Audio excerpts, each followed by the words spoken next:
अपना mic on कीजिए, आपकी आवाज़ नहीं आ रही, कल चेहरा का एक्शन आ रहा है। कहाँ रहते हैं? कैमूर से आप हैं? कैमूर से तो मेरा बहुत विशेष लगाव है। आप टीचर भी हैं क्या साथ में?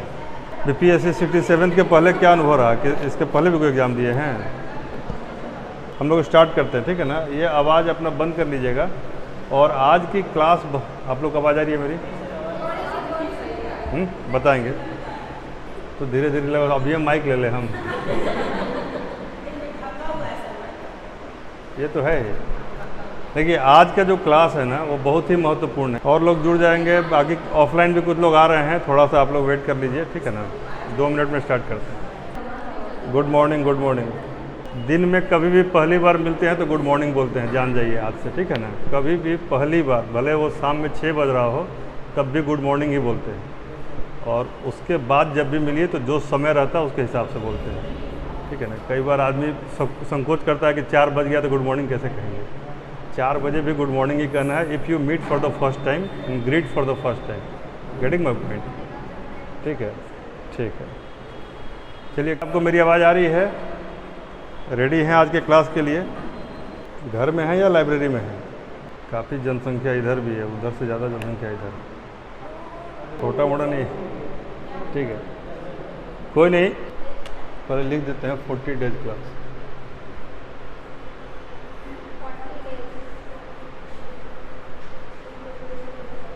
फोर्टी डेज क्लास का आज के कौन सा दिन है? 8वां दिन है, 8th डे। और अभी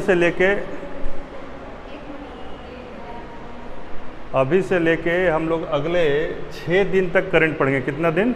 6 दिन तक। करंट का आज पहला दिन है, करंट अफेयर्स का फर्स्ट डे, ठीक है।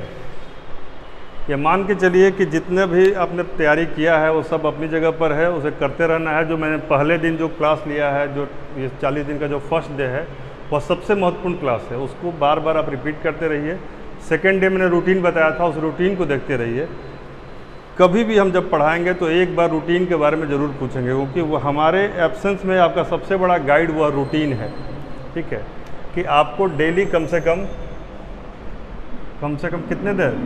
आधे घंटे मैथ बनाना है तो बनाना है, ठीक है। आधे घंटे मैप देखना है तो लैंड देखना है या वाटर देखना है तो आज का वाटर आज ही देखना है। और जो पीछे छूट गया उसको फिर से रिवाइज करना है। यानी कि आज वाला कर लीजिए और जो पीछे वाला है उसको ऐड ऑन कीजिए। ये नहीं कि पीछे का करने में फिर एक नया बोझ उठा लीजिए। जिस दिन के रूटीन में जो लैंड है वो लैंड आपको उसी दिन करना है। उसके बाद 1 घंटे में आपको क्या करना है? PYQ, प्रीवियस ईयर क्वेश्चन, रोज का रोज एक करना है। कितने लोग हैं जिन्होंने किया है?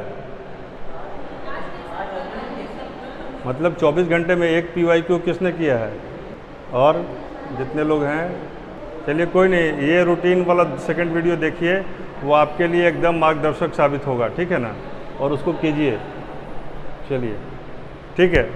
तो ये एक करना और एक फिर करंट अफेयर्स रोज़ पढ़ना है। ये तो अभी हम पढ़ा रहे हैं तो इसको अभी थोड़ा सा आप स्किप कर सकते हैं, इस वाले पार्ट को 5-6 दिन तक। लेकिन जो हम पढ़ाएंगे उस टॉपिक्स को क्लियर करना है, ठीक है।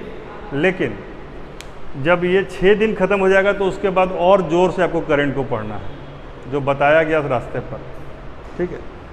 सबसे महत्वपूर्ण बात है जो करंट में, कि करंट कभी भी आइसोलेशन में नहीं पूछा जाता है। मतलब अचानक से यहाँ से उठाया सवाल दे देगा, ऐसा नहीं होगा। कुछ ना कुछ कारण रहता है, तात्कालिक कारण हो या दीर्घकालिक कारण हो, कारण रहता है महत्व के हिसाब से।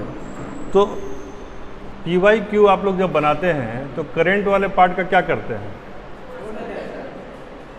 कभी देखते भी नहीं है। प्रीवियस ईयर क्वेश्चन यानी पूर्व साल के जो प्रश्नों को आप बनाते हैं तो एनालिसिस करते हैं। चलिए, हम एक साल किसी साल का एट रैंडम एक करंट का क्वेश्चन आज उठा रहे हैं। आप लोग एकदम इत्मीनान से रहिए। देखिए, करंट में इस क्लास का कोई भी विद्यार्थी, ये मान के चलिए कि आपका सर्वश्रेष्ठ प्रदर्शन होगा। करंट कहीं से गलत नहीं होगा, बशर्ते हमारे क्लास में जो आप लोग प्रण करते हैं ना कि किसी भी सूरत में बेस्ट ऑफ द बेस्ट करना है। यानी कि आज यदि पढ़ेंगे तो आज हम पूरा का पूरा उसको आत्मसात कर लेंगे, या भावना करंट में रखना है। करंट के बारे में एक बहुत गलत नोशन है कि यह बहुत ज़्यादा टफ है, या बीपीएससी जो सवाल पूछता है बहुत टफ होता है, ऐसा है ना। हम एक बार देखें पिछले बार करंट में 30-35 सवाल आया, 10-12 जाते थे, लोग परेशान हो गए, कहाँ से पूछा है पता नहीं चल रहा है। ठीक है, 66 में भी वही हाल रहा, काफ़ी टफ सवाल। लेकिन टफ क्या है, आपको आता है तो इजी है, नहीं आता टफ है, और आने का रास्ता समझ में आ जाएगा तो आसान होगा। तो चलिए, समय कम है, हम लोग स्टार्ट करते हैं।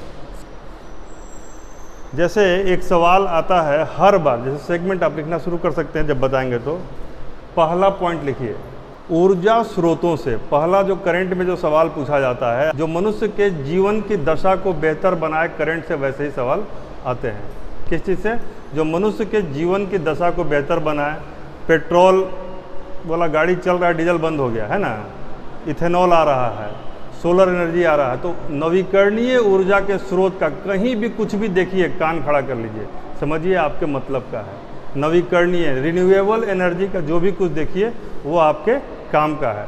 जैसे लिखिए, ऊर्जा स्रोतों में नवीकरणीय और गैर नवीकरणीय कोई नई पहल या उससे संबंधित योजना,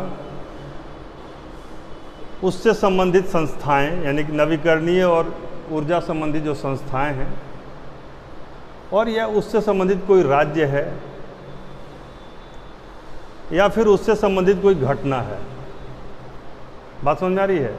नवीकरणीय ऊर्जा, गैर नवीकरणीय ऊर्जा से संबंधित नई पहल, घटना, राज्य, संस्था या व्यक्ति। बात समझ में आ रही है? इससे सवाल आता है। यदि मान लीजिए आपको मैंने ये बताया कि इससे सवाल आता है, तो आपको मन में होगा कि नहीं, कहाँ आता है, या आता है तो बताइए ना, उदाहरण क्या है। तो उदाहरण जैसे किसी साल पूछा था कि वह कौन सा शहर है जो दिन में 100% नवीकरणीय ऊर्जा के स्रोतों पर आधारित है और भारत का पहला शहर है। सवाल हो जाएगा, भारत का पहला वह कौन सा शहर है जो दिन में 100%, 100% नवीकरणीय ऊर्जा के स्रोतों पर निर्भर है? हैं? क्या है? यह है दीव। भारत का शहर है दीव। वह शहर जो 100%, ठीक है, इसको 100% रिन्यूएबल एनर्जी पर है।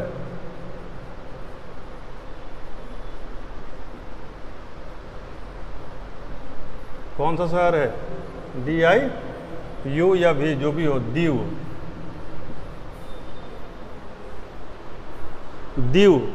दीव शहर क्या है? 100% नवीकरणीय ऊर्जा के स्रोत पर आधारित है। एक इन्फॉर्मेशन हुआ ये, लेकिन ऐसे इन्फॉर्मेशन आपको पूरा करना होगा। जैसे भारत का सबसे स्वच्छ शहर, अब यही कन्फ्यूजन होगा, इंदौर या सूरत। पिछले साल इंदौर था, इस साल सूरत है। नहीं, अब इस बार सूरत आगे बढ़ गया, इंदौर पीछे है, लेकिन लेटेस्ट डाटा देखना होगा, ठीक है ना। हम आपको आंकड़ा बता रहे हैं कि यह स्वच्छ शहर पूछेगा गंगा किनारे बसे शहरों में सबसे स्वच्छ शहर कौन सा? गंगा किनारे बसे हुए शहरों में सबसे स्वच्छ शहर कानपुर तो गंदा शहर में आ जाएगा, ठीक है। अभी जो लेटेस्ट आंकड़ा 21 में आया है उसमें बनारस, गंगा किनारे बसे शहरों में सबसे स्वच्छ बनारस। लेकिन बिहार का कौन सा शहर सबसे स्वच्छ है? गंगा किनारे बसे शहरों में, गंगा किनारे बसे शहरों में बिहार का सबसे स्वच्छ शहर कौन सा है? मुंगेर। बिहार का सबसे स्वच्छ शहर मुंगेर। और गंगा किनारे बसे शहरों में यदि देखा जाए तो बिहार का दूसरा सबसे स्वच्छ शहर गंगा के हिसाब से पटना। और वैसे एयर क्वालिटी इंडेक्स के हिसाब से देखा जाए तो भारत का सबसे गंदा शहर में दूसरा स्थान पर पटना, एयर क्वालिटी इंडेक्स। लेकिन यह है गंगा किनारे बसे शहरों में। हमारा कहना है कि कंटेंट आपको समझा रहे हैं। अभी आप सबका लिस्ट हम देंगे, आप घबराइए मत, कुछ लिख लीजिएगा, ठीक है, नहीं लिखेगा फिर भी PDF देंगे, ठीक है। लेकिन ये आपका काम हम कर रहे हैं, यह काम आप लोगों को करना चाहिए था, ठीक है। देंगे, कोई नहीं। ठीक है। भारत नवीकरणीय, मान लीजिए नवीकरणीय ऊर्जा में भारत का स्थान क्या है वर्ल्ड में? पूरे दुनिया में रिन्यूएबल एनर्जी सोर्सेज में भारत का क्या स्थान है? नवीकरणीय ऊर्जा में भारत तीसरे स्थान पर है। उत्पादन की दृष्टि से देखा जाए तो भारत अभी तीसरे स्थान पर आ चुका है, ठीक है। हाँ, नवीकरणीय ऊर्जा के उत्पादन में भारत तीसरे स्थान पर आ गया है 373 गीगावाट के उत्पादन क्षमता के साथ। लेकिन केवल पवन ऊर्जा यदि पूछ दे, क्योंकि पवन ऊर्जा भी उसी में आता है, यदि पवन ऊर्जा पूछ दे तो पवन ऊर्जा में हम चौथे स्थान पर हैं, वर्ल्ड में 4th स्थान पर। नवीकरणीय ऊर्जा के सारे स्रोत मिलाकर भारत का कौन सा राज्य पहले स्थान पर है? नवीकरणीय ऊर्जा के सारे स्रोतों को मिलाकर भारत का कौन सा राज्य सबसे ऊपर है? तमिलनाडु। तमिलनाडु फर्स्ट पर है, महाराष्ट्र सेकंड पर है और गुजरात थर्ड पर है। लेकिन यदि केवल पवन ऊर्जा का पूछ दे तो गुजरात फर्स्ट पर है। केवल पवन ऊर्जा पूछ दे तो गुजरात फर्स्ट पर है। सारा मिलाकर पूछे तो तमिलनाडु फर्स्ट पर है। सारा मिलाकर पूछे तो तमिलनाडु फर्स्ट, महाराष्ट्र सेकंड और गुजरात थर्ड। यानी कि ऊर्जा वाला कुछ भी देखिए, कहीं से भी कोई भी स्रोत हो तो वो आपके लिए महत्वपूर्ण है करंट के हिसाब से, ठीक है। करंट के हिसाब से ऊर्जा वाला सेगमेंट आपका महत्वपूर्ण है, कोई दिक्कत? पवन ऊर्जा में गुजरात, ठीक है। कई बार यदि मान लीजिए आप नेट पे देखेंगे तो ऊपर नीचे आंकड़ा आ सकता है, तो उसको ऑथेंटिक सोर्स से कंफर्म कर लीजिए। मिनिस्ट्री के सोर्सेज पे जाइए, साइट पे जाइए, उससे कंफर्म कर लीजिए, ठीक है। हर जितना भी रिन्यूएबल एनर्जी है उन सबका जो है, सारे रिन्यूएबल एनर्जी का कहीं ना कहीं वेबसाइट है, मंत्रालय से गाइडेड होता है।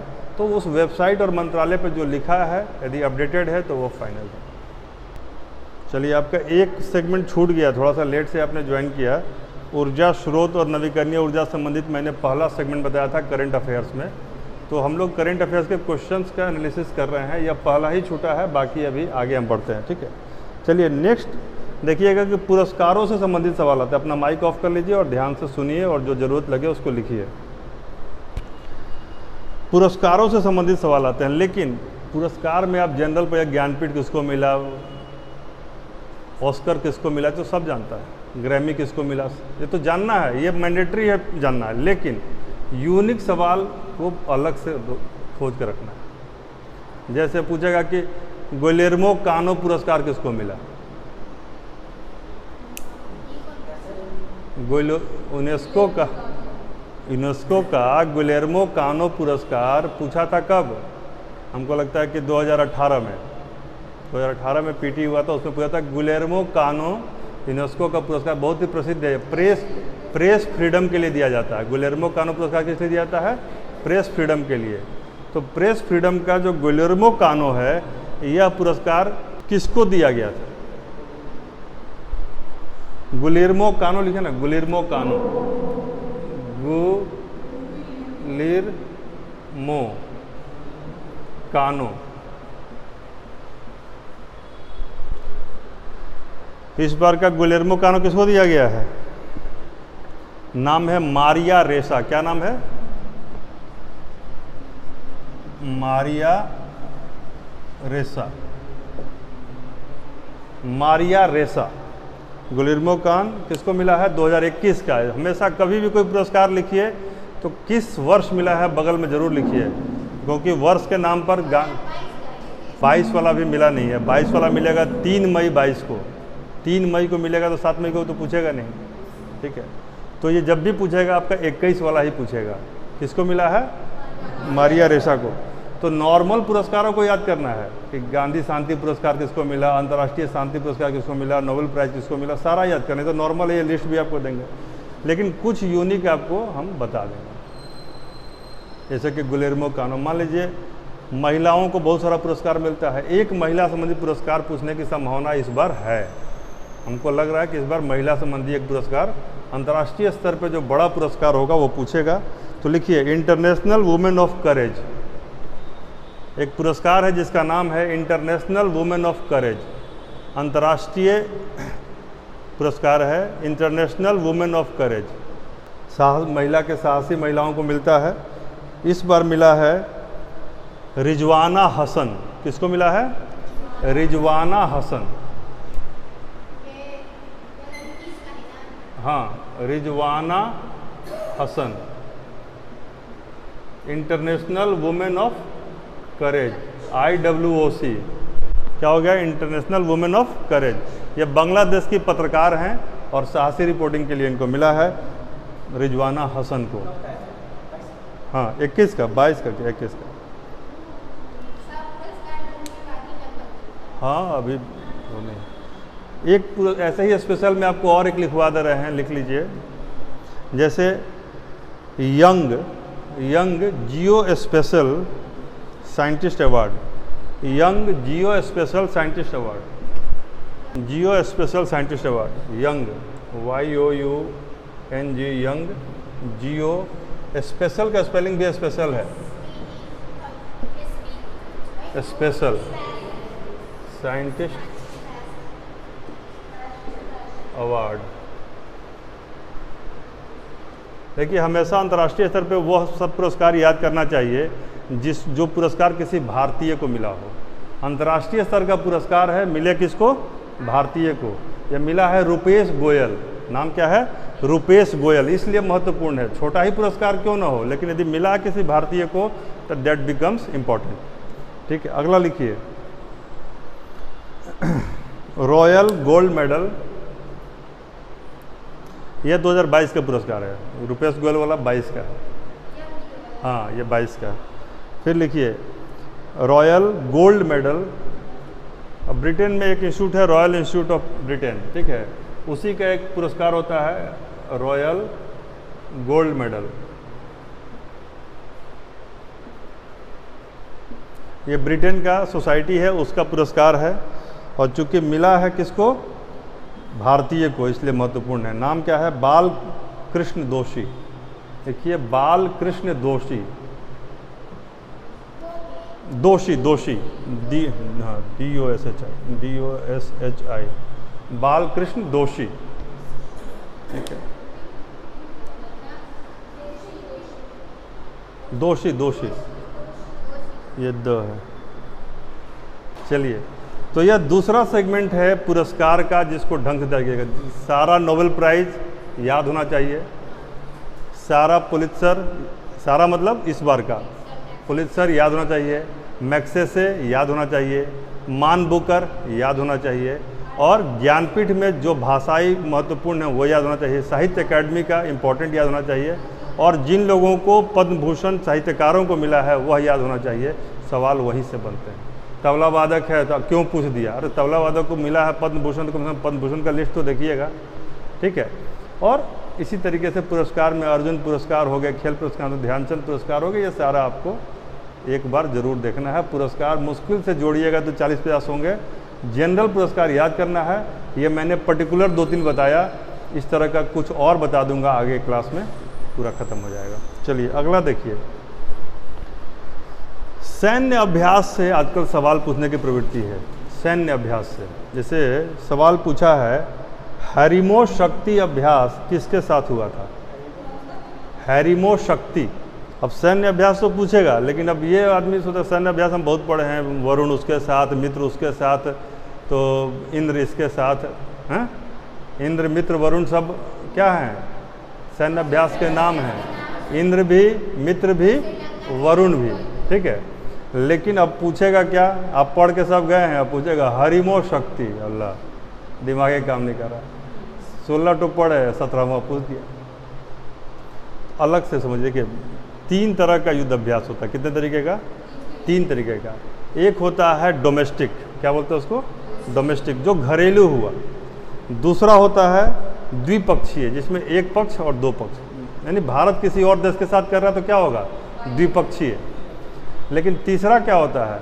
बहुपक्षीय, मल्टीलैटरल। बहुपक्षीय मतलब मल्टीलैटरल। तो मल्टीलैटरल से इस बार सवाल आने की संभावना है।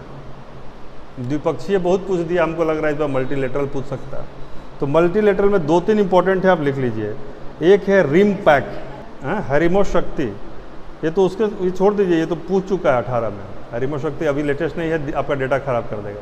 ये तो मैंने उदाहरण बताया कि ऐसे सवाल पूछते हैं। उस थाईलैंड के साथ था शायद उस समय। लिखिए RIMPAC, RIMPAC, RIMPAC, RIMPAC, rim of Pacific. क्या नाम है इसका? Rim of Pacific. Rim of Pacific यह दुनिया का सबसे बड़ा मैरीटाइम वारफेयर एक्सरसाइज है। कौन सा एक्सरसाइज है यह? Maritime warfare, maritime warfare. दुनिया का सबसे बड़ा मैरीटाइम वारफेयर एक्सरसाइज है, जिसमें समुद्र का प्रयोग किया जाता है, वारफेयर युद्धास्त्रों का प्रयोग किया जाता है, और 26 देश इसमें अभी वर्तमान में शामिल हैं। इस रिम में, यानी पैसिफिक का जो रिम है, इसमें कितने लोग हैं? लगभग 26 देश शामिल। 26 देश कम नहीं होता है, ठीक है। इसकी खासियत क्या है कि हर 2 साल पे एक बार होता है, और ऑड नंबर में नहीं होता है। जिस वर्ष का संख्या इवेन होगा, सम संख्या होगा, जैसे 20 में होगा तो फिर 22 में होगा, 24 में होगा फिर 26 में होगा। आखिरी बार यह 20 में हुआ है, अभी 22 में हुआ नहीं है। यह हवाई और होनोलुलु के आसपास होता है। हवाई और होनोलुलु, जो अमेरिका के बगल में हवाई द्वीप है ना, वहीं पर होता है, ठीक है। तो रिम पैक में 3 बातें हैं। RIMPAC, rim of Pacific, 26 देश, इवेन संख्या, और हर 2 साल में, और हवाई और होनोलुलु के आसपास। ये तीसरा वाला पॉइंट हो गया। लेकिन अब देखिए कि जो द्विपक्षीय हैं उसमें से कुछ को देख लेते हैं, कोई दिक्कत? जैसे मित्र शक्ति कहाँ का है? मित्र शक्ति भारत और श्रीलंका। थाईलैंड के साथ कौन सा है? थाईलैंड के साथ मैत्री, थाईलैंड के साथ मैत्री। वज्र प्रहार अमेरिका के साथ है। लेकिन इस बार पूछेगा संप्रीति बांग्लादेश के साथ। तुमको मत बोलो, अब रुक जाओ, बाकी लोग हैं। मित्र शक्ति श्रीलंका, मैत्री थाईलैंड, वज्र प्रहार अमेरिका, संप्रीति बांग्लादेश। संप्रीति ऐसे लिखते हैं, संप्रीति, ठीक है। संप्रीति, ठीक है, संप्रीति ऐसे। बांग्लादेश, संप्रीति बांग्लादेश। एक है nomadic elephant, nomadic elephant, nomadic elephant. Nomadic लिखते हैं ऐसे, नोमैडिक। एलिफेंट तो बताना नहीं पड़ेगा, ELEPHANT। नोमैडिक एलिफेंट किसके साथ है? मंगोलिया। बहुत यूनिक है, इसलिए पूछ सकता है। Nomadic elephant Mongolia. गरुड़ शक्ति इंडोनेशिया, गरुड़ शक्ति इंडोनेशिया। देखिए, गरुड़ शक्ति रहेगा तो इंडोनेशिया, और केवल शक्ति रहेगा तो फ्रांस। गरुड़ शक्ति इंडोनेशिया, शक्ति फ्रांस। सूर्य किरण भी महत्वपूर्ण है इस बार, नेपाल के साथ। सूर्य किरण नेपाल, सूर्य किरण नेपाल। और कोरपैट, CORPAT, कोरपैट, कोरपैट थाईलैंड, कोरपैट थाईलैंड। आप लोग लिख पा रहे हैं कि थोड़ा तेज हो जा रहा है, ठीक है ना? CORPAT Thailand. और एक लिखिए bold Kurukshetra, bold Kurukshetra. Mic बंद कर लीजिए। बोल्ड कुरुक्षेत्रा, अपना माइक बंद कर लीजिए। बोल्ड कुरुक्षेत्रा, कुरुक्षेत्र तो ठीक है, उसके आगे लिखिए bold. Any guess? Bold Kurukshetra Singapore के साथ। सिंगापुर के साथ एक और मैंने पहले क्लास में बताया था, कौन सा था? सिम्बैक्स। Very good, SIMBEX. किस देश के साथ भारत का जो युद्धाभ्यास हुआ उसको कहते हैं हैंड इन हैंड? क्या कहते हैं? Hand in hand, China. Hand in hand China के साथ। और एक है धर्म गार्डियन, धर्म गार्डियन, धर्म गार्डियन, यह जापान के साथ। धर्म गार्डियन जापान के साथ। चलिए, एक बायलैटरल नहीं है, ट्राइलेटरल नहीं है, ये क्वाड्रिलेटरल है, जिसमें 4 देश शामिल हैं, वह कौन सा है? मालाबार। लिखिए मालाबार, इसमें 4 देश हैं, एक तो भारत है और 3 देश कौन कौन से हैं? जापान, ऑस्ट्रेलिया और अमेरिका। मालाबार में कौन कौन है? भारत, जापान, ऑस्ट्रेलिया और अमेरिका। एक है cobra gold, cobra gold, cobra gold, cobra gold. यह जो है एशिया पैसिफिक के देशों का है, एशिया पैसिफिक के देशों का, कई देश हैं इसमें, ठीक है। खंजर भी महत्वपूर्ण है, किसके साथ है? किर्गिस्तान के साथ खंजर। और एक युद्धाभ्यास हुआ जो मिलिट्री एक्सरसाइज हुआ, अल नगाह, क्या नाम है उसका? अल नगाह, अल नगाह, यह है ओमान के साथ, ठीक है। एक है लमित्ये, लमित्ये जो यूनिक है बता रहे हैं, लमित्ये, LAMITYE, लमित्ये, लमित्ये। लमित्ये जो है सेशल्स और भारत के साथ। चलिए, ये मैंने कुछ बताया है, बहुत सारे, ठीक है, लेकिन ये हमने कुछ बताया। महत्वपूर्ण इसमें से जो होगा वह एक बार रिपीट कर दे रहे हैं। जैसे संप्रीति को टिक कर लीजिए, जिसकी संभावना ज़्यादा है, बांग्लादेश के साथ जो संप्रीति है, सूर्य किरण जो नेपाल के साथ है, और थाईलैंड के साथ जो कॉर्पेट है, और हाँ मैत्री है, कॉर्पेट ज़्यादा इंपॉर्टेंट है उसके साथ। फिर खंजर को याद कर लीजिए, अलनगाह को टिक कर लीजिए, बाकी आप करवाएंगे लगा सब टिके करवा दिए, इसलिए इतना पर रुक जाइए और भगवान से प्रार्थना कीजिए कि सही हो जाए, ठीक है। लमित्ये छोड़ दीजिए। चलिए, हमने 3 पक्ष देखा है। एक देखा कि ऊर्जा स्रोत के नवीकरणीय स्रोतों से पूछता है, ऊर्जा का स्थान से पूछता है, ऊर्जा की संस्थाओं से पूछता है, और ऊर्जा संबंधी व्यक्ति, घटना या किसी यूनिक चीज़ से कि 100% कब हुआ, सबसे अधिक स्वच्छ कौन है, ये सब ऊर्जा संबंधी चीज़ों का। लेकिन दूसरा जो हमने देखा वो क्या था? पुरस्कारों का। पुरस्कारों में कम प्रसिद्ध पुरस्कारों का भी यदि अंतर्राष्ट्रीय महत्व है या किसी भारतीय ने भाग लिया है तो पूछता है, तो दूसरा सेगमेंट हुआ। तीसरा सेगमेंट हमने देखा कि जो सैन्य अभ्यास की प्रवृत्ति चली है, आजकल सैन्य अभ्यास पूछता ही पूछता है, एक सवाल आपका, यदि सैन्य अभ्यास पे 1 घंटा दे देंगे तो एक सवाल आपका पक्का हो जाएगा। यदि कोई मंत्रालय कोई नई योजना लाता है, साल भर में बिहार सरकार भी कई योजनाएं लाती हैं, साल भर में भारत सरकार कई योजनाएं लाती हैं, बजट में उन योजनाओं की घोषणा होती है, कई बार बिना बजट के भी गांधी जी के जयंती पर, 15 अगस्त पर, 26 जनवरी के अवसर पर घोषणा कर दी जाती है।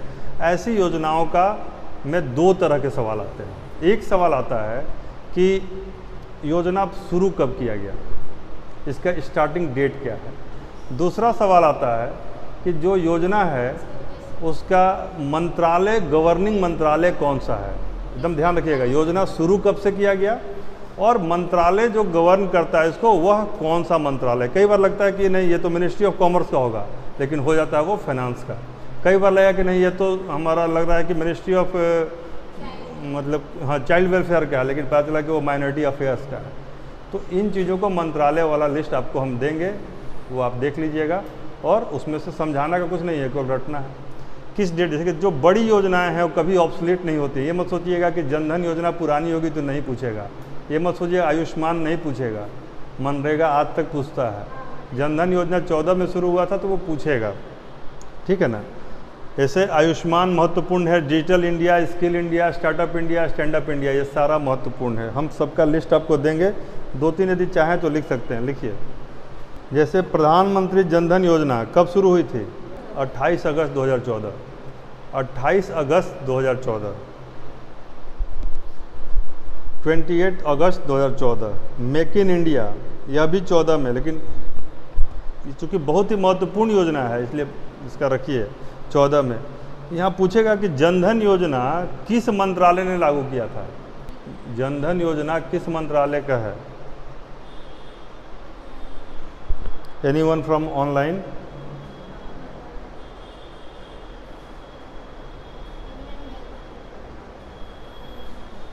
जनधन योजना किस मंत्रालय की योजना है? मिनिस्ट्री ऑफ फाइनेंस, वित्त मंत्रालय, ठीक है ना? माथा पे हाथ क्यों रख लिया? ठीक है, जनधन योजना, ठीक है। प्रधानमंत्री जनधन योजना कहते हैं इसको। मेक इन इंडिया यह किस मंत्रालय का है? उषा, मेक इन इंडिया किस मंत्रालय का है? Ministry of finance, PMO, ministry of industries and commerce, ministry of skill development. Last में बोले इसलिए नहीं, गलत है। Ministry of commerce and industries, ministry of commerce and industries, make in India. 16 जनवरी 2016 को दो योजनाएं, स्टार्टअप और स्टैंड अप दोनों, 16 जनवरी 2016। इससे सवाल पिछली बार पूछा था, यह किस मंत्रालय से गवर्न होता है? तो इसमें मंत्रालय नहीं है, यह भारत सरकार की योजना है। चूँकि हर मंत्रालय में स्टार्टअप और स्टैंड अप है, इसलिए इसको कहा जाएगा यह भारत सरकार की योजना है, न कि किसी मंत्रालय की योजना। यदि मंत्रालय पूछेगा तो उसमें सारे मंत्रालय सही हो जाएंगे। एक बहुत ही महत्वपूर्ण योजना थी डिजिटल इंडिया। यह किस विभाग का है, किस मंत्रालय का है? डिजिटल, बोलिए। नहीं, कंफर्म नहीं है। डिजिटल इंडिया जो है electronics and information technology, ministry of electronics and information technology. एक सवाल आएगा, इसका लिस्ट हम आपको दे देंगे, ठीक से देख लीजिएगा। अभी जो सबसे महत्वपूर्ण योजना है जिसका सवाल आना ही चाहिए, वह योजना है पीएम गति शक्ति। मैंने आप सबसे इस पे आंसर लिखने के लिए भी मेंस में कहा था, और पीटी में इससे एक नहीं, हमको लगता है 2 सवाल आएंगे। टिक मार लीजिए 2 बार। यदि मोस्ट इंपॉर्टेंट लिखना है तो वेरी वेरी इंपॉर्टेंट भी लिख लीजिए। पीएम गति शक्ति, इसको नेशनल मास्टर प्लान कहा जाता है। क्या है? यदि पूछे कि नेशनल मास्टर प्लान कौन सी योजना है, दैट इज पीएम गति शक्ति, ठीक है। 110 लाख करोड़ की योजना है। कितने की योजना है? 110 लाख करोड़ की योजना है।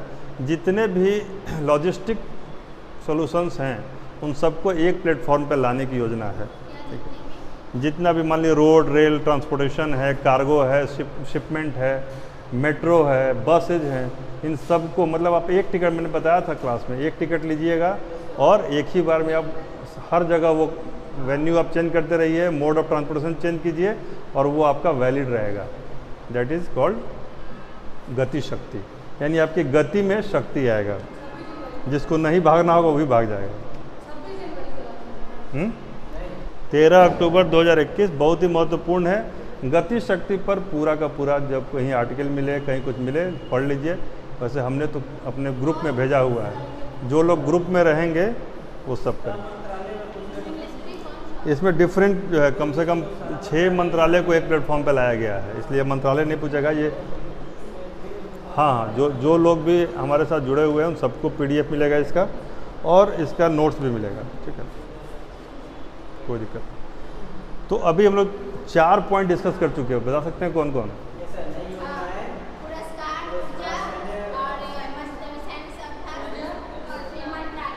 ठीक है, अब इन्फॉर्मेशन पार्ट को आगे बढ़ाते हैं। 5वां, जैसे कोई विशेष सम्मेलन हुआ हो, अंतर्राष्ट्रीय सम्मेलन हुआ हो या राष्ट्रीय हुआ हो, तो आप खूब पढ़िएगा, बिम्स्टेक, G20 हैं, सारा कुछ पढ़ के जाइएगा। अब पूछेगा क्या, पूछा था कि खाद्य पुरातत्व पर आयोजित सम्मेलन आर्कियो ब्रोमा किस शहर में हुआ? आर्कियो ब्रोमा सम्मेलन किस शहर में हुआ? हम BPSC के सवाल से ही बता रहे हैं आपको। इसका मतलब ही हुआ कि जो कन्वेंशनल हैं वो तो पढ़ना है ही, लेकिन इस तरह के जो हैं 4-5 आपको हम बता देंगे, वो आपको एकदम याद करना है, ठीक है। जैसे मान लीजिए पुरातत्व संबंधी पूछ दिया, तो कभी हो सकता है कि विरासत संबंधी पूछ दे, हेरिटेज से संबंधित पूछ दे, या हो सकता है कि कभी फूलों पे कोई सम्मेलन हुआ हो। अब कार्बन पे तो सम्मेलन सब याद करके जाएंगे, नहीं होगा, लेकिन फूल पर यदि सम्मेलन हुआ हो तो वो पूछ सकता है।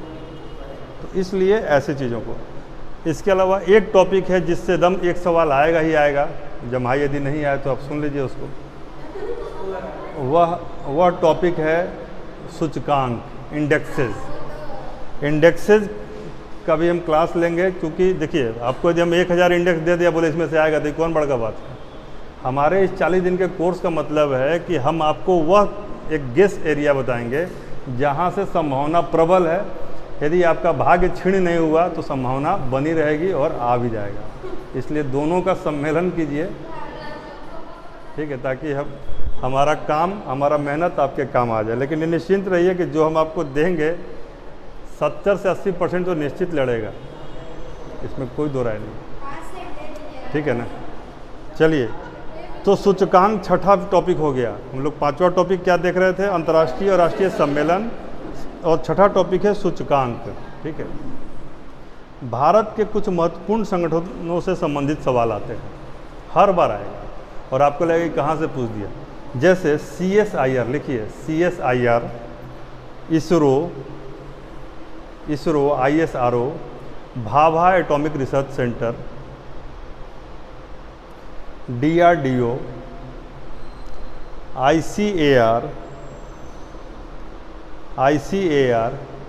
HAL यानी Hindustan aeronautics limited, HAL, Bharat सरकार का पेटेंट डिपार्टमेंट, और जितने भी रिसर्च एंड डेवलपमेंट की संस्थाएं हैं, जैसे कोई आलू पे अनुसंधान कर रहा है, कोई करेला पे कर रहा है, कोई एरिड जोन पे कर रहा है, कोई वेटलैंड पे कर रहा है, तो ये सारा संस्था आएगा।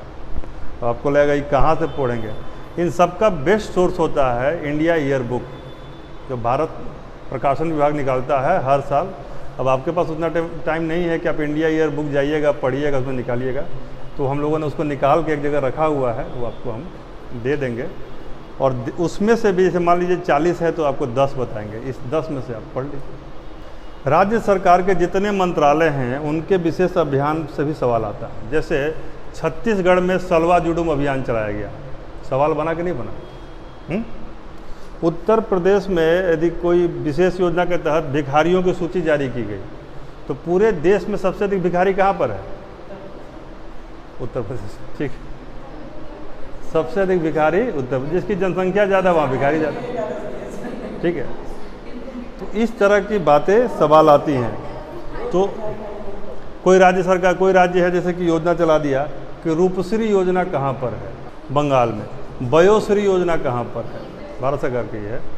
तो कहने का मतलब है, देखिए जो योजनाएं हैं उनमें ध्यान रखिए, बिहार के चारों तरफ जितने राज्य हैं उनका कम से कम महत्वपूर्ण योजना जो सरकारी लेवल पर महिलाओं को समर्थन करता हो, वृद्धों को समर्थन करता हो, अल्पसंख्यकों के लिए हो और बच्चों के लिए हो, और कोई बचा, ये चारों को छोड़ दीजिएगा तो वही बच जाएगा। युवा में भी सबके नहीं बचता, केवल जनरल युवा बच जाता है, जिसको किसी तरह का कोई कष्ट नहीं होता है, क्योंकि यह अमोघ अस्त्र से बना हुआ युवा जो होता है वो जनरल युवा है, नहीं, बाकी सबके लिए कोई ना कोई योजना है। EWS आने के बाद उसको भी एक अस्त्र मिला है थोड़ा बहुत। चलिए, तो जो योजनाएं बिहार के परिक्षेत्र में बसने वाले राज्यों की हैं वह भी महत्वपूर्ण है। तो एक तो बिहार का याद नहीं हो रहा है, ऊपर से अब उत्तर प्रदेश, अब बांग्लादेश याद करेंगे तो हो गया, तो वही याद करने में समय निकल जाएगा। तो इन योजनाओं का भी एक संकलन आपको दे देंगे।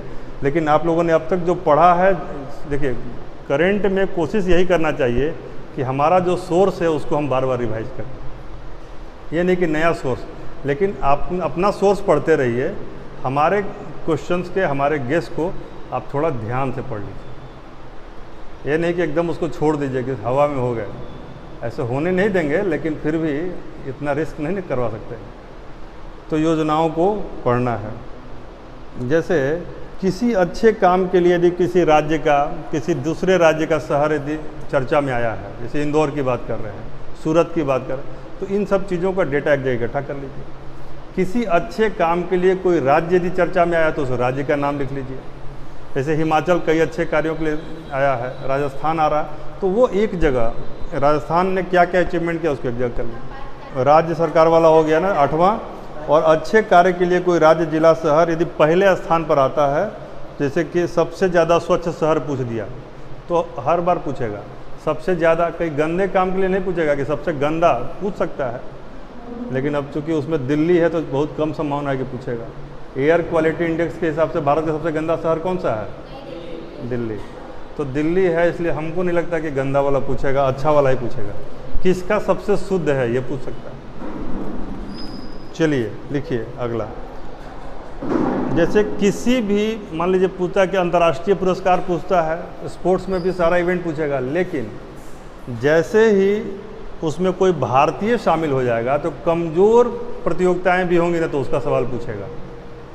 छोटी प्रतियोगिता भी होगी लेकिन भारतीय जीत गया है तो उसका आंसर पूछेगा। जैसे कि और महत्वपूर्ण है तो है ही, जैसे कि विश्व कप। अब मान लीजिए हम पूछे RSSF जूनियर शूटिंग विश्व कप। एक तो शूटिंग है, RSSF है और जूनियर है, बहुत छोटा है, लेकिन इसमें जीता है भारतीय। एक बार पूछा था, ये अब रिसेंट नहीं 2 साल पहले पूछा था कि किस भारतीय ने स्वर्ण पदक जीता। तो ध्यान दीजिएगा, इस बार आपको एक लिस्ट बनानी है। आप लोग जो करंट की एक अलग से कॉपी बनाइएगा, उसमें लिखिए, देखिएगा कि वैश्विक लेवल पर किस किस खिलाड़ी ने प्रतियोगिता में अच्छा प्रदर्शन किया है। भले वो हार ही क्यों ना गया हो, लेकिन 4 राउंड यदि पहुंचा है तो वो इम्पोर्टेंट है, और गोल्ड मेडल ले लिया तो इम्पोर्टेंट है ही। यदि किसी राज्य का, अगला पॉइंट लिखिए, यदि किसी राज्य का किसी अथॉरिटी के साथ, किसी निगम के साथ या किसी कंपनी के साथ, किसी राज्य का किसी अथॉरिटी के साथ, किसी कंपनी के साथ या किसी निगम के साथ कोई समझौता होता है तो यह महत्वपूर्ण करंट अफेयर्स की श्रेणी में आता है। जैसे एक बार सवाल पूछा था कि अपने गांव को विकसित करने के लिए किस राज्य के सरकार ने एयरपोर्ट अथॉरिटी के साथ समझौता किया है। सवाल क्या था? अपने गांवों को विकसित करने के लिए किस जगह के राज्य सरकार ने एयरपोर्ट अथॉरिटी के साथ समझौता किया है। आंसर था असम। तो ऐसा अभी भी पूछ सकता है कि मान लीजिए किसी गांव में पानी की व्यवस्था करने के लिए किस राज्य सरकार ने किसके साथ ये समझौता किया, पूछ सकता है।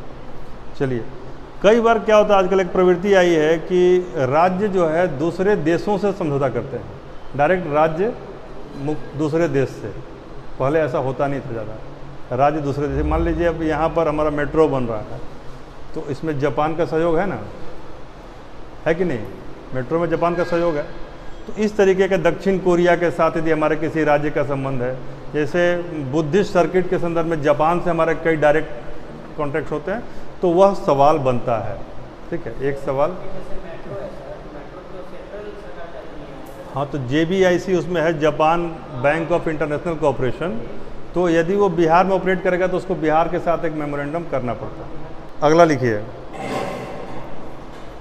ये जैसे पेयजल हो गया, शुद्ध हवा हो गया, शुद्ध हो गया, पेयजल हो गया, शुद्ध हवा है, मिट्टी है।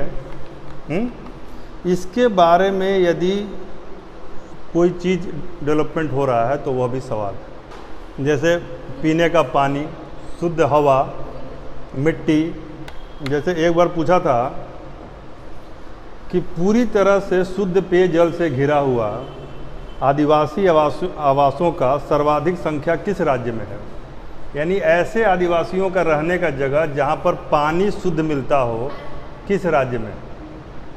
ये अब नहीं पूछेगा, ये हम एक उदाहरण दे रहे हैं। ऐसे सवाल पूछते हैं कि कहाँ वनों की प्रतिशतता सर्वाधिक है, कहाँ का मिट्टी में कोई कंटेमिनेशन नहीं है, या कंटेमिनेशन था तो उसको दूर करने का कोई उपाय किया गया हो। तो आपको नहीं बोले, जीवन, मनुष्य और उसके जीवन की दशा को बेहतर करने के लिए जितने भी उपाय हैं वो सब करंट के उपाय हैं। चलिए, अंतरिक्ष का कोई भी अभियान होगा तो आपके लिए महत्वपूर्ण विषय है। लिखिए, महत्वपूर्ण अंतरिक्ष अभियान। और महत्वपूर्ण अंतरिक्ष अभियान में बहुत माइन्यूट पूछता है आजकल, हल्के में मत पढ़िएगा, कुछ भी करंट को माइन्यूट पढ़िए, हल्के में नहीं। जैसे पूछा था एक बार कि इसरो का GSAT 6A कौन सब था? इसरो का GSAT 6A। तो मान लीजिए आपने GSAT 6A लेटेस्ट में आया होगा तो याद भी किया होगा, लेकिन यह किस रॉकेट से भेजा गया? अब सारा मन का खुशी गायब हो गया। GSAT 6A पढ़े भी हैं और किस रॉकेट याद ही नहीं। ठीक है, तो यह इस तरह के सवाल, यानी कि अंतरिक्ष संबंधी भारत का कोई भी होगा उसको पूरा माइन्यूटली पढ़ना है, सूक्ष्म रूप से पढ़ना है। चलिए, अगला लिखिए। एक बहुत इंपॉर्टेंट आएगा और जो आप लोग करे भी हैं, हमारे क्लास में तो लगभग सबको याद है, महत्वपूर्ण दिवस। एक सवाल दिवस से आने की प्रवृत्ति है और वह आएगा। आजकल थीम, जैसे कि थीम भी दे देंगे। मान लीजिए अंतर्राष्ट्रीय वन दिवस का विषय क्या था है, लेकिन सवाल पूछा कि इसका विषय क्या था। बीपीएससी पूछ चुका है, लेकिन पूछा कि इसका विषय क्या था। तो वन तो है ही, वन के साथ जीवन भी है, ठीक है ना। इस तरह के चीज़ों को थीम रहता है। अगला लिखिए, दुनिया के जितने भी महत्वपूर्ण देश हैं, अब महत्वपूर्ण का परिभाषा क्या होता है, 3 तरीका है। एक जिनका भारत के साथ रिलेशन है वो महत्वपूर्ण है, एक जो सामरिक दृष्टि से बड़े देश हैं वो महत्वपूर्ण है, और एक जो भारत के पड़ोसी हैं वो महत्वपूर्ण है। भारत और वर्तमान में कहीं पे मान लीजिए कोई अपहरण की घटना हो गई, कोई बम विस्फोट हो गया, आतंकवादी घटना हो गई, कोई ये फूट गया, कुछ राजनीतिक वहाँ पे संकट आ गया, तो वो सब महत्वपूर्ण है। उन सारे महत्वपूर्ण देशों के राष्ट्रपति और प्रधानमंत्री या राष्ट्राध्यक्ष का नाम, किसका नाम, या तो राष्ट्रपति, यदि हेड ऑफ स्टेट राष्ट्रपति है तो राष्ट्रपति का नाम, नहीं तो प्रधानमंत्री का नाम, और नहीं तो शासनाध्यक्ष का नाम। ये तीनों आपको याद करना है। श्रीलंका का राष्ट्रपति कौन है बताइए? पैर में पड़ा हुआ बेचारा देश, संघर्ष कर रहा है, पेट्रोल के लिए मतलब मारा मारी हो रहा है, आईपीएल का प्रसारण बंद हो गया है, और राष्ट्रपति नहीं आ बताइए। वो तो सब में पक्षे भक्षे लगा रहेगा। कहने का मतलब है कि श्रीलंका जब इतने नज़दीक है, उसका नहीं याद है, तो आप लोग को पूरे का आपकी लिस्ट बना लेना चाहिए। कल के क्लास में हम पूछेंगे, ठीक है ना। कल के क्लास में बताएंगे भी, लेकिन पहले एक बार पूछेंगे। राष्ट्रपति का नाम, महत्वपूर्ण जो पड़ोसी देश हैं उनके राष्ट्रपति या प्रधानमंत्री का नाम, जो भारत के साथ जिनके अच्छे रिश्ते हैं उनके प्रधानमंत्री राष्ट्रपति का नाम, और जिनका सामरिक महत्व, जैसे कि यूक्रेन हो गया अभी चर्चा में है, उनके प्रधानमंत्री राष्ट्रपति। जैसे मैंने कई बार पूछा है कि यूक्रेन का जो पार्टी है उस पार्टी का नाम बताइए जिसके जेलेंस्की हेड हैं। सोसाइटी कहाँ है, कोई बता सकता है? नहीं, आप लोग बता दिए। यहाँ 15 लोग यहाँ भी हैं। जेलेंस्की की पार्टी का नाम क्या है? सर्वेंट्स ऑफ पीपुल पार्टी, ठीक है ना। अगला लिखिए, नीति आयोग की योजनाएं, केंद्रीय योजनाएं, और उनमें भी खास तौर पर वैसी योजनाएं जिन योजनाओं में इनोवेशन की बात हो, नवाचार की बात हो, खास तौर पर वैसी योजनाएं जिनमें इनोवेशन की बात हो, नवाचार की बात हो, ऐसी बातों को ज़रूर पूछा जाएगा। मतलब उसमें यहाँ तक पूछेगा कि उसके मध्य में कितनी राशि आवंटित की गई, स्टैंड अप इंडिया के लिए कितना राशि आवंटित किया गया, स्टार्टअप योजना के लिए कितना राशि आवंटित किया गया, अटल न्यू इंडिया चैलेंज के लिए कितना राशि आवंटित किया गया। इसके अलावा भारत में जो महत्वपूर्ण बैठक होता है, मतलब सम्मेलन नहीं, बैठक, जैसे कि एक बैठक हुआ था मान लीजिए ई कॉमर्स पर राष्ट्रीय नीति बनाने के लिए, फ्रेमवर्क ड्राफ्ट करने के लिए यदि बैठक होती है तो ये महत्वपूर्ण है कि नहीं है। साइबर स्पेस में कैसा नियम बनना चाहिए, इसके लिए कोई बैठक होती है, छोटे लेवल पर ही, फिर भी महत्वपूर्ण है। तो ई कॉमर्स, साइबर स्पेस पर कोई भी मतलब या ऐसे किसी भी संवेदनशील विषय पर यदि थिंक टैंक की बैठक होती है तो वह करंट का विषय है, और वह आपको याद करना है। आपको बार बार हम बोल रहे हैं आपको करना है, तो डरिएगा मत कि आपको करना है। इसमें हम आपके साथ हैं। 6 दिन में हमारा जितना लाभ लेना ले लीजिए, और उसके बाद तो फिर आपको समय कम है, ठीक है। किसी किसी दिन ये क्लास थोड़ा लंबा हो जाएगा, जैसे 1 के बदले 1.5 घंटा हो जाएगा, क्योंकि यही 6 दिन है, उसी को स्ट्रेच करना है। तो आज उसमें से 1 दिन बीत ही चुका है लगभग, अब 5 दिन बचा है। चलिए, यूनेस्को का जो सवाल है वह भी पूछता है। जैसे यूनेस्को की धरोहर में कौन कौन से जगह साइट शामिल हैं, एक सवाल इससे आता है। और इस बार पूछेगा जीआई टैग। ऐसे बिहार से अभी तक कितने प्रोडक्ट को जीआई टैग मिला है? 13 प्रोडक्ट। और भारत से कितने प्रोडक्ट को जीआई टैग मिला है? 393। यदि पूछे कि छोटा सा देश मोल्डोवा से कितना जीआई टैग अपाइल मतलब अभी तक तो 3000। बोस्निया हर्जेगोविना से कितना जीआई टैग अप्लाई हो गया है, जिसकी जनसंख्या पटना से कम है लेकिन जीआई टैग कितना है 3000 से ऊपर। अब बिहार में कितना है 13 ऐसे, लेकिन उन 13 का नाम याद कर लीजिए। ऐसे कौन कौन चीज़ है अभी जीआई टैग में? जीआई टैग कहते हैं ज्योग्राफिकल आइडेंटिफिकेशन टैग, भौगोलिक संकेतक चिन्ह, ठीक है। अब सिलाव का खाजा है लेकिन धनरुआ का लाई नहीं है, तो वैसे ही आपको मधुबनी पेंटिंग है, और क्या है इधर कतरनी चावल है, जर्दालू आम है, तो ये सारी चीज़ों को जीआई टैग है। मगही पान है, हाँ, लेकिन भोजपुर का लिट्टी नहीं है। चलिए अगला लिखिए। तो जितने भी आर्द्र भूमि हैं उनसे संबंधित सवाल, वेटलैंड आर्द्र भूमि। इस बार जीआई टैग और वेटलैंड को तैयार कर लीजिएगा, इससे सवाल आने की संभावना है। जीआई टैग और वेटलैंड, जैसे लिखिए ऊर्जा, ऊर्जा, पर्यावरण, परमाणु कार्यक्रम, ई कॉमर्स, दूरसंचार, अंतरिक्ष और तस्करी संबंधित यदि कोई समझौता भारत का किसी दूसरे देश के साथ होता है, और तस्करी संबंधित समझौता भारत का किसी दूसरे देश के साथ होता है, हम टॉपिक्स को रिपीट कर रहे हैं, ऊर्जा, पर्यावरण, परमाणु, ई कॉमर्स, दूरसंचार, अंतरिक्ष, तस्करी आदि से संबंधित कोई एमओयू होता है तो वह महत्वपूर्ण है। भारत का किसी दूसरे देश के साथ या किसी दूसरे देश के किसी संस्था के साथ, तो वह महत्वपूर्ण होता है। जैसे एक बार सवाल पूछा था कि दक्षिण एशियाई समुद्री क्षेत्र में तेल और रासायनिक प्रदूषण पर सहयोग के लिए भारत और SACEP, क्या नाम था, SACEP के बीच समझौता हुआ है, और पूछ दिया व्हाट इज SACEP।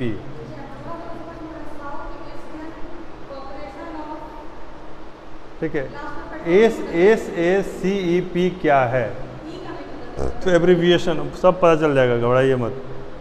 SACEP क्या है, ऐसा सवाल पूछा था।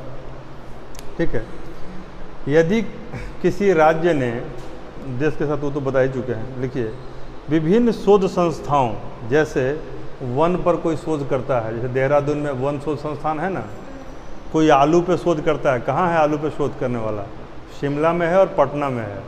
पटना में कहाँ पर है, हाँ फुलवारी जाते समय रास्ता में पड़ता, ठीक है। तो वैसे है, जैसे ICFAR इस तरह की संस्थाएं हैं। खाद्य उत्पादन संबंधी कोई शोध कर रहा है, खाद्य उत्पादन संबंधी शोध कर रहा है। गंगा नदी के बेसिन में आर्सेनिक के बारे में कोई शोध कर रहा है, ठीक है। न्यूटन भाभा फंड किसको मिला है, इस तरह के बातें आउट ऑफ द बॉक्स नहीं है, आपका ध्यान उन पर नहीं जाता है और सवाल वहीं से आता है। इसलिए ध्यान देना है कि जो महारत्न कंपनियां हैं, मिनी रत्न कंपनियां हैं और जो नवरत्न कंपनियां हैं, इन सब के कार्य, इनकी एक्टिविटी और इनका अचीवमेंट लिखना है, ठीक है। इससे सवाल रहता है। अभी तक हमने 28 पॉइंट्स डील कर दिए, 28 पॉइंट्स। अगला लिखिए अंतर्राष्ट्रीय ऊर्जा संस्थान। अब बोलिए कि अंतर्राष्ट्रीय ऊर्जा संस्थान क्या होता है, कोई आदमी किसी अंतर्राष्ट्रीय ऊर्जा संस्थान का नाम बताइए। ISA होता है, ISO होता है, ऑर्गेनाइजेशन है। अंतर्राष्ट्रीय सौर संगठन, अंतर्राष्ट्रीय सौर संगठन है। तो इस तरह के संगठन किसी के साथ यदि समझौता करते हैं या कोई डेवलपमेंट करते हैं तो उन पर सवाल आता है। किस लिए करेगा अंतर्राष्ट्रीय सौर संगठन, कोई भी देश के साथ करेगा तो किस चीज़ को बढ़ावा देने के लिए करेगा, सौर ऊर्जा के लिए। तो वैसे कोई भी यदि समझौता हुआ है, MOU हुआ है, तो वह सवाल आएगा। अगला लिखिए भारत यदि किसी देश के साथ कोई परमाणु समझौता करता है, वन समझौता करता है, या फिर असैनिक समझौता करता है, सैनिक समझौता भी करता है, वह भी सवाल है। जैसे भारत ने किस देश के साथ परमाणु सहयोग के लिए समझौता किया है, सवाल पूछ के 4 देश का नाम दे देगा, तो आपको लगेगा कि तो आया नहीं, लेकिन परमाणु तो बहुत ही बड़ी बात है ना, परमाणु तो आपको करना ही होगा। इसके अलावा जितने भी वन्य जीव अभयारण्य हैं उसमें से एक सवाल आता है, वन्य जीव अभयारण्य वन्य जीव अभयारण्य जो है उनसे एक सवाल आता है। एक सवाल आपको आता है कम से कम, जैसे इस बार बहुत ज़्यादा आंधी तूफान आया है, तो एक सवाल आपको आएगा आंधी तूफान आपदा, किसी का नाम रहेगा कुछ, किसी का नाम रहेगा कुछ। तो इसके नामकरण की पद्धति पे भी सवाल आता है कि नामकरण कैसे होता है, इस बार इस तूफान का नामकरण किस देश ने किया, ठीक है। तो एक सवाल वो, यदि कहीं ज्वालामुखी फट गया है, कहीं भूस्खलन हो गया है, तो इस बार हमें लगता है कि भूस्खलन वाला सवाल आएगा, ठीक है। भूस्खलन, ज्वालामुखी फटेगा तो उस देश का नाम आएगा। कहीं कभी कभी ज्वालामुखी से सवाल नहीं पूछेगा, पूछेगा क्या, उस देश का राजधानी क्या है, उस देश की मुद्रा क्या है, ठीक है। तो जो अंतर्राष्ट्रीय स्तर पर जो चीज़ें चर्चा में रही हैं उनके मुद्राओं का नाम भी आपको याद करना है। इसके अलावा गुप्तचर संस्थाओं से सवाल आता है, जैसे केजीबी कहाँ का संगठन है, ठीक है। केजीबी कहाँ का गुप्तचर एजेंसी है बताइए, केजीबी कहाँ का है, हाँ। CIA कहाँ का है, तो केजीबी रसिया का है। तो गुप्तचर संस्थाओं से सवाल आता है। बड़े आतंकी संगठनों से भी सवाल आता है, बड़े आतंकी संगठनों से भी सवाल आता है।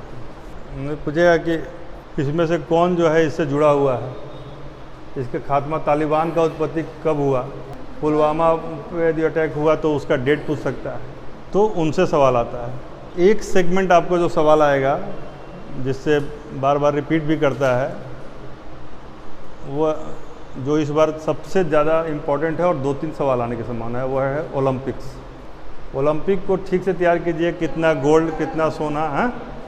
पैरा ओलंपिक में भारत ने बहुत अच्छा किया, खास करके बिहार ने, तो इस बार यदि बिहार से न पूछे तो कब पूछेगा, इसलिए बिहार का प्रदर्शन पैरा ओलंपिक में कैसा रहा यह इस बार के लिए सवाल बनता है। 10-20 पॉइंट और हैं, यदि अभी लगातार बोलेंगे तो आप लोग के लिए उबाऊ हो जाएगा। कल हम लोग इन पॉइंट में से कुछ पॉइंट को डील करेंगे और आज के लिए हम लोग इतना पर ही इसको विराम देंगे। आप लोग 5 दिन हम जैसे पढ़ा रहे हैं वैसे करंट को पढ़िए और उन जो PDF देंगे उनको एक जगह प्रिंट आउट निकाल के एक जगह बंच बना लीजिए। उससे बाहर आपको बहुत ही रेयर संभावना है कि आएगा, और आएगा तो सारा सवाल सही भी नहीं करना। उस सवाल 2-3 सवाल गलत भी होगा तो कोई बात नहीं, लेकिन जैसे 30 सवाल यदि आता है करंट से, तो किसी भी सूरत में आपका 22+ सही होना चाहिए। थोड़ा ढंग से पढ़ेंगे तो 25 तक सही हो सकता है। भगवान आपके साथ होंगे तो 28 भी हो सकता है। किसी को कोई बात पूछना तो पूछ सकता है अभी, या फिर यदि अलग से बात करनी हो तो 1 घंटे से 1.5 घंटे बाद आप कॉल कर सकते हैं, ठीक है। तब तक के लिए कल फिर मिलते हैं।